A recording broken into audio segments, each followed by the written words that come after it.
Bienvenue, vous autres. Welcome back.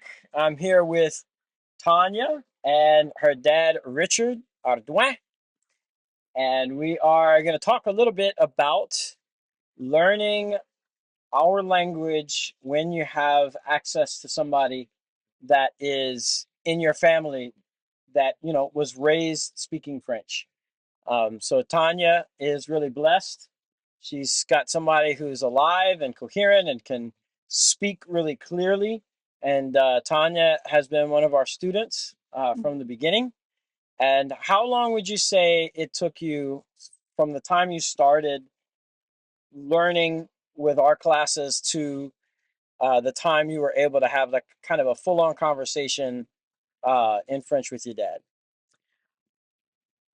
I I would say a few months of the classes helped me to understand him more. Hmm. He laughs at me every time I say something, and not to be ugly or to stop me from talking it. It's just for some reason I need more practice talking to him. So now the new rule is when we're in the car together or whatever, I'm having to practice all Hmm. day every day with Right. him. So apparently when I was little, my mama and papa only spoke French to me, but then he didn't speak it just because of the way he was raised and went to school and all of that. So I lost it apparently, and I joined the military.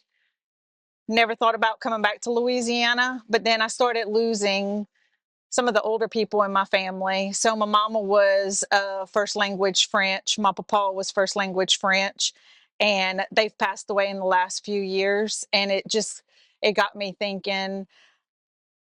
I was very sad that I didn't have my mama on camera speaking her language because they spoke every day in French together, even though they've been friends for years.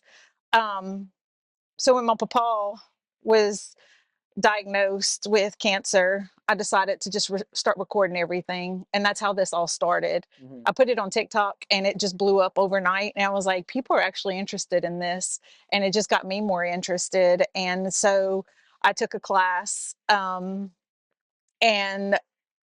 it, I didn't go very far just because it was so fast paced. I needed to slow down a little bit.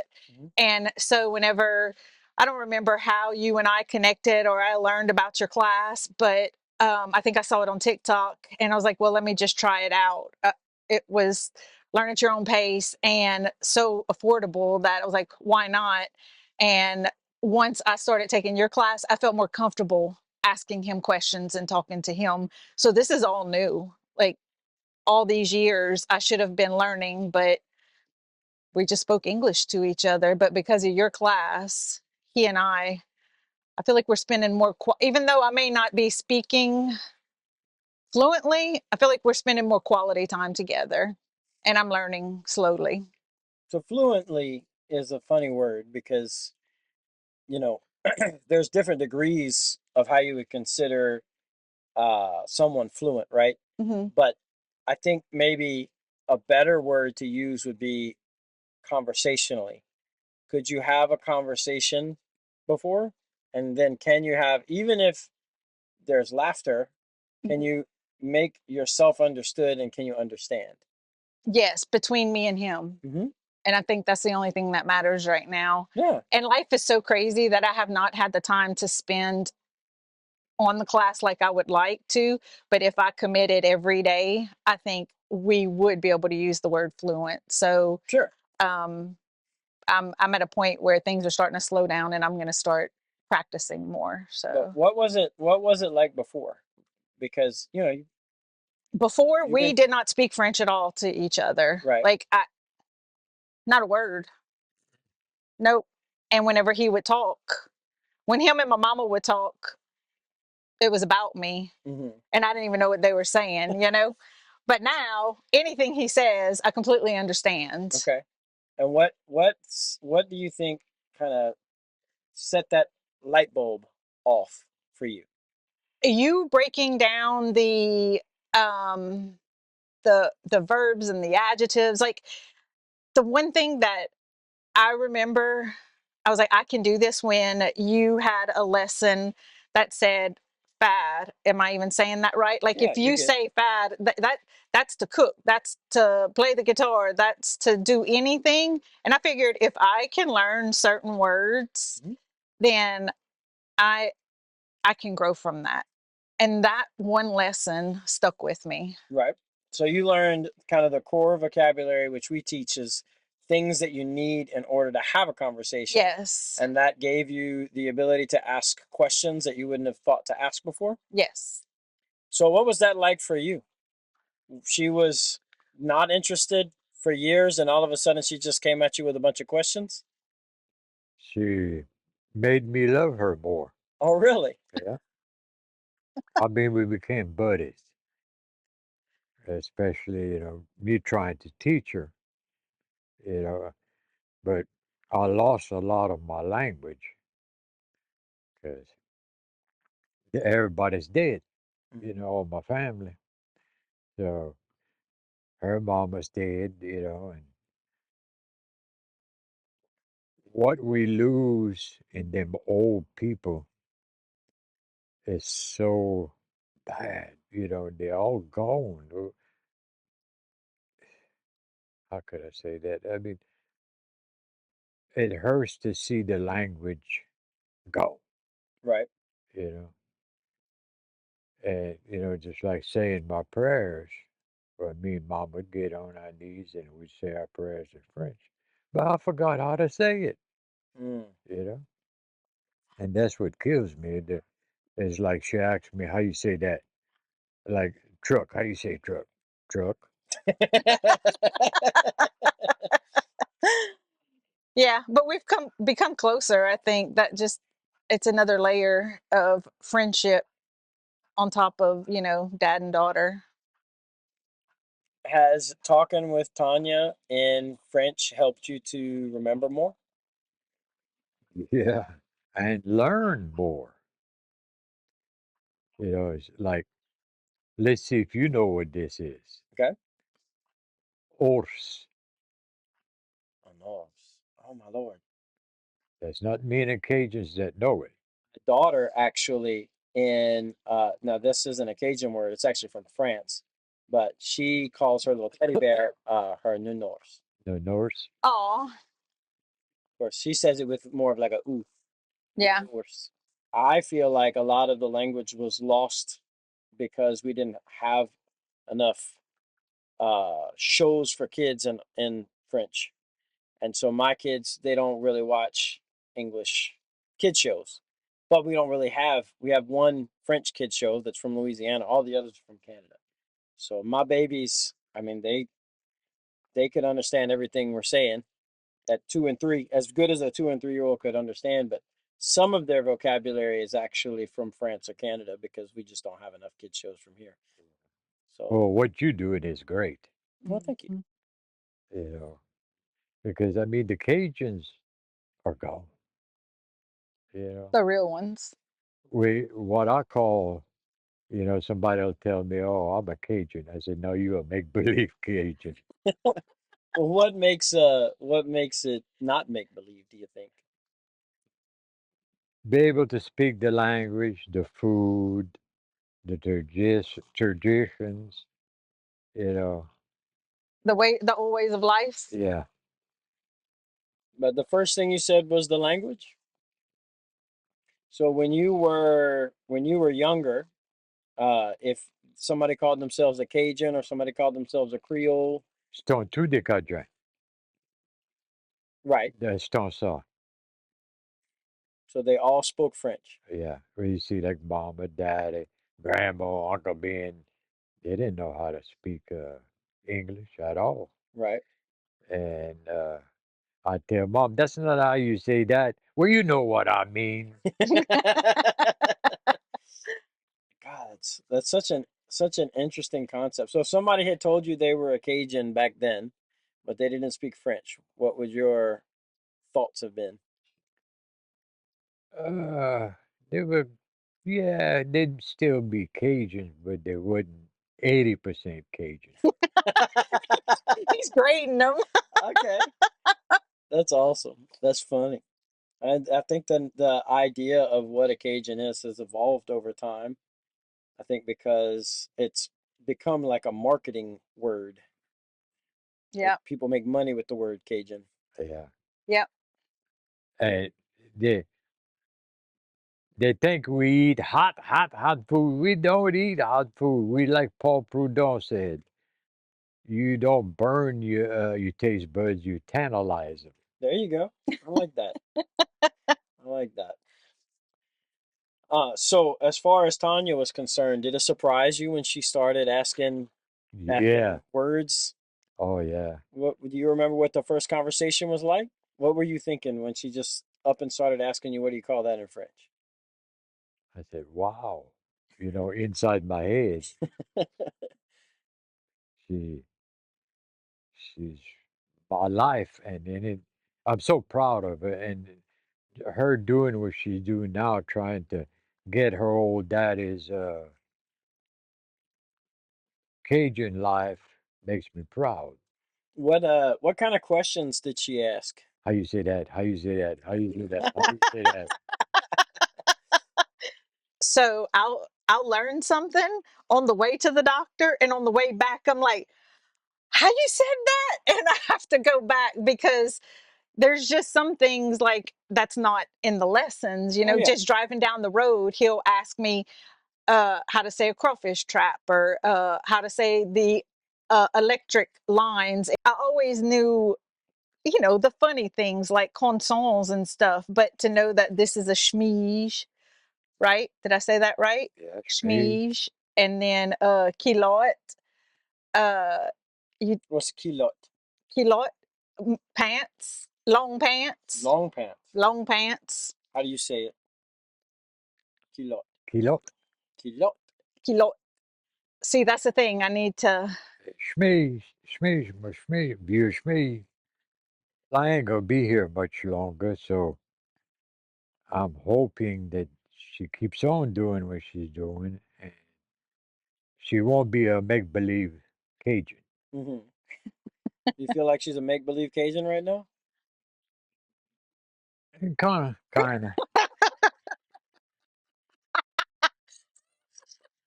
But she's a lot better than other people. I mean, she eats the food. Uh huh. That's the language and the food. Uh huh. There's two things we lose. Hmm. You know, you tell a Yankee, "Hey, I'm gonna cook you a sauce piquant." What's that? Ob. Ob.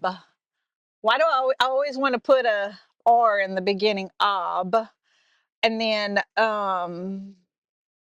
So cat. when you say orb, you don't roll the R. Ob. You say ob. Ob. So that R sounds like it's in the back of your throat a little bit. Ob. Ob. That's interesting. If you're watching, you grew up in Eunice, No, I'm from Chutayen. Chitanye. And what parish is that? That's Evangeline. Evangeline. Evangeline. Okay. So that means when you say who, you probably say, when you say what, it's probably qui, Yeah, qui, Yep. qui instead of quo. yeah, Okay. But like that was a back of the throat R. yeah, You said arb, not arb, not arb with a tap, but arb, yeah. arb, Ob. Ob. arb. Ob. And you have the little E sound on the back of it, arb, like she's doing. Yeah. Ob. Yeah, you let out that breath. Say it again.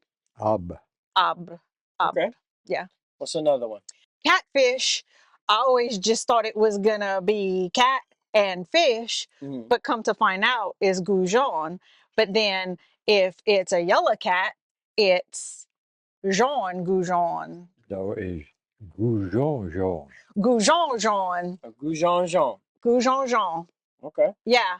Can you say that for us again? Goujon jaune. Goujon jaune. And a blue cat is barbu. Barbu. Barbu. Yeah. Okay. What else? So in the lessons you were talking about numbers, counting, Hmm. and time. Oh Lord, we just went over that. So I know and Drokat saying all of that, but then you were like, okay, well, when it's 21, it's 31, it's 41, Hmm. he and I practice and practice that. And look, I'm on the spot now. I'm not going to be able to remember, but it was 1, 2, 3, 4, 5, 6, 7, 8, 9, 10, 11, 12, 12, 12, 13. 3. Look, see, I didn't learn past 10 as a kid. So I just because of your class and talking to him, 13, 14,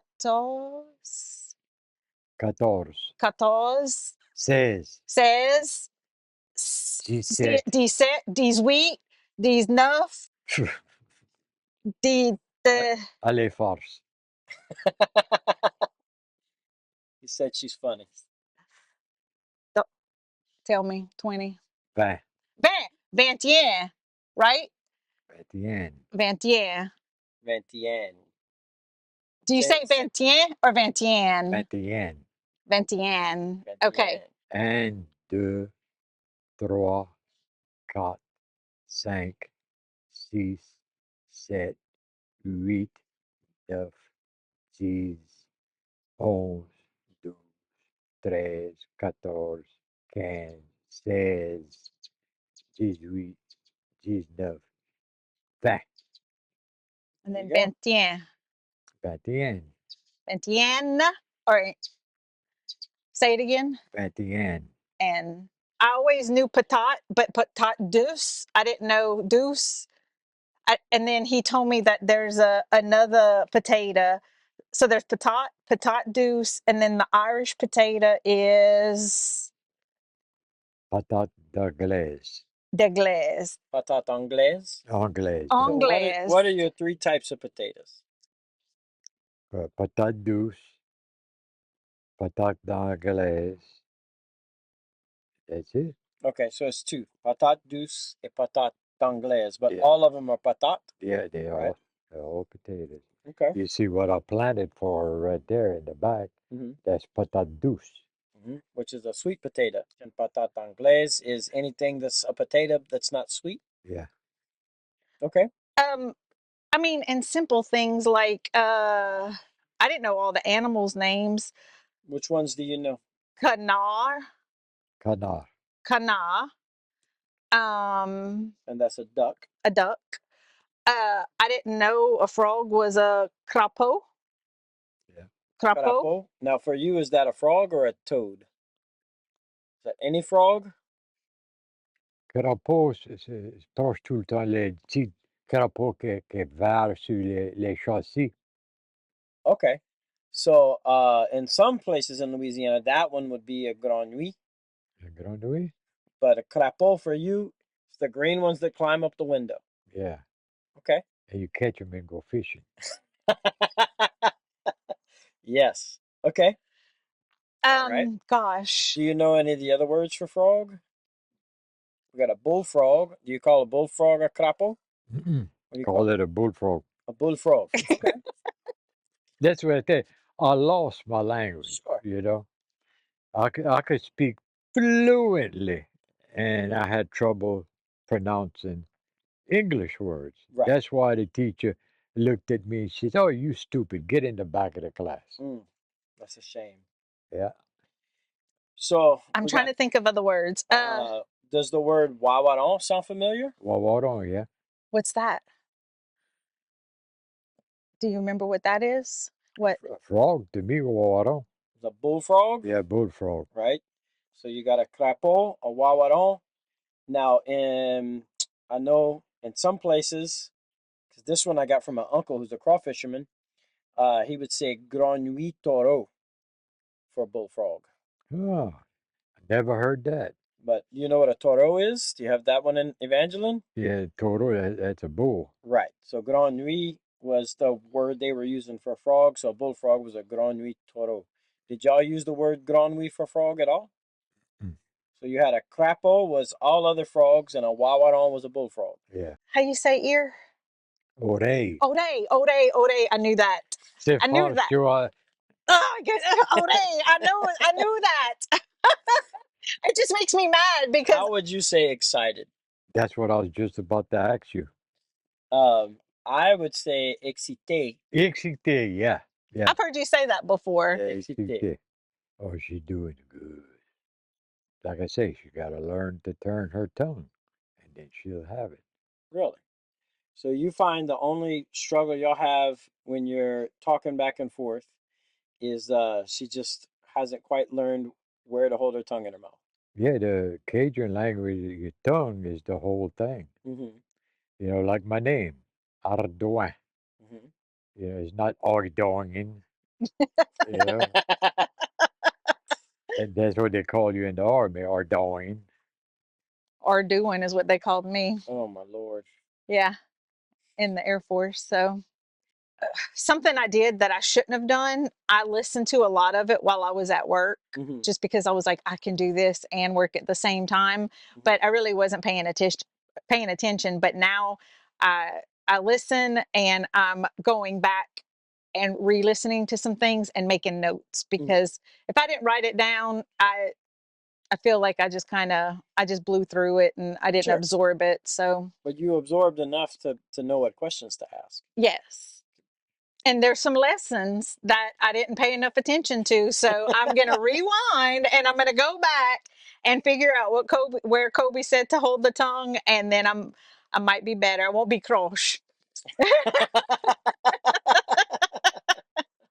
His daughter has some little songs on the classes and she did the head, shoulder, knees, and toes song on one of them. And I started singing that. And then he started asking me body parts and everything. And I knew how to do the head, shoulders, knees, and toes because of that little song. But then he was like, how you say this? How you say this? Uh-huh. And so I started asking questions at first, but then it turned into our road trips to the doctor. Mm-hmm. He's testing me. How you say that? How you say that? So it's kind of evolved. I find people who have somebody in their life like your dad, um, sometimes it's just not knowing what questions to ask. So do you Yeah, feel like how do you feel like the class prepared you to ask the right questions, to even know what to ask? I would remember something. I would listen to a class while driving or at work or whatever, and I'd be like, "Oh man, what was it?" Because I didn't write it down. So then I had time, and I would call him, Mm-hmm. and I'd be like, "Hey, I took this class, and he talked about, you know, the past tense of this or whatever," and him he would slow it down for me Mm-hmm. and I was able to write it down and then I would phonetically write it down. Mm-hmm. So I try to do it correctly and then I would phonetically do it. And then he and I go over and over it and he just giggles the whole time. And that is the best part is hearing him laugh, Yeah. because he's not laughing at me to make fun of me. I think he's getting tickled that I'm trying so hard. That you're doing it. Yeah, it made me comfortable enough to want to ask the questions. When you don't, like they say, if you don't use it, you're going to lose it. With Cajun language, you lose it if you don't use it.